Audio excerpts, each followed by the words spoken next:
Hey everyone, in this video we're going to be taking a look at a rudiment called the puh-duh-duh. It's called a puh-duh-duh because we drummers are an inventive bunch and it sounds like... So we're going to take a look at this in a triplet 4-2-1 structure where we switch between playing them on our right and then left hand. So the right puh-duh-duh is going to be right, left, left, and then the left puh-duh-duh will be left, right, right. But we'll just play the left one backwards because we're still going to start on our right hand. So it'll really be right, right, left. Let's drum through it and then we'll talk about it. All right, we're gonna do this all at one height at 140. Here we go.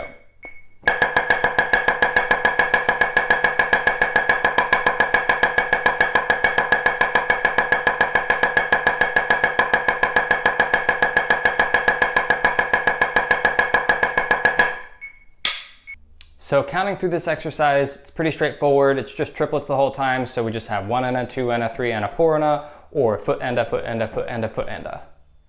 So I like starting this exercise all at one height. It's good because it just gets you playing those single and double strokes, and it's a really easy thing to learn, to pick up on. Even people who don't drum, I've taught this concept to. It's a really good way to kind of get the 4-2-1 idea across without getting into any complicated grids.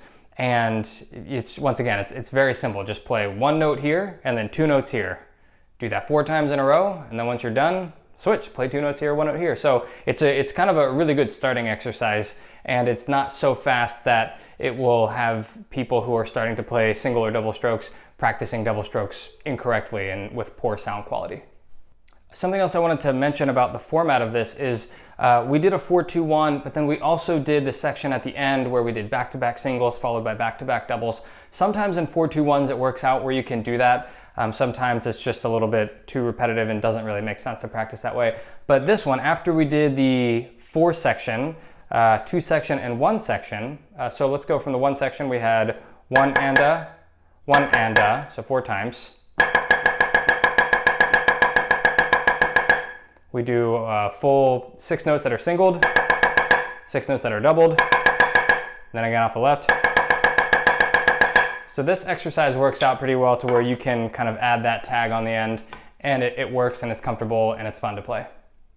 Now after you've practiced this all at one height, it's good to play it at what we would call a block height. That means everything's the same up here, somewhere around maybe 9 or 12. Practice it at all your heights. And this is a really good one to practice all at the 3-inch level, or taps or piano, however you want to think about it.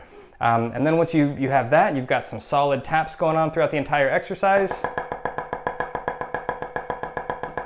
This is a really fun one to play puh-duh-duhs the way that we normally play them, which is where your single note is an accent. So let's go through that. All right, we're still at 140 here.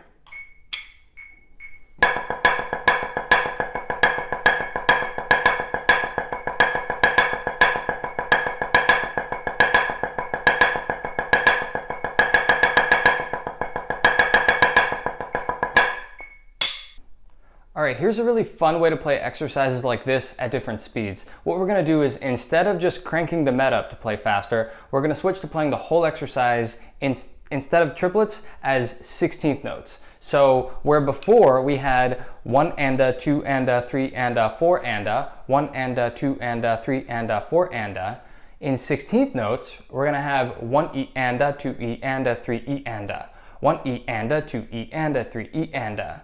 Cool, so let's go through the whole thing as 16th notes. We're gonna do the accented version because those accents kind of give you something to keep track of. They help orient you through time.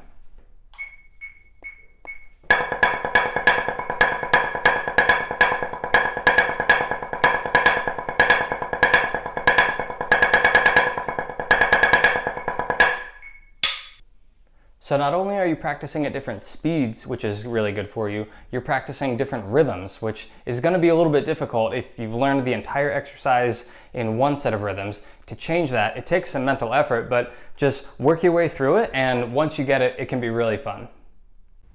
All right, let me know if there's anything in particular you guys would like me to go over. If you have any questions in general about drumline or auditioning or technique, feel free to shoot me an email.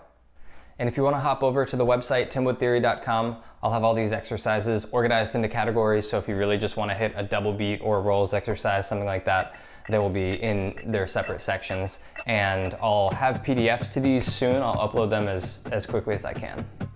All right, hope that helps. Have fun, good luck. See you next time.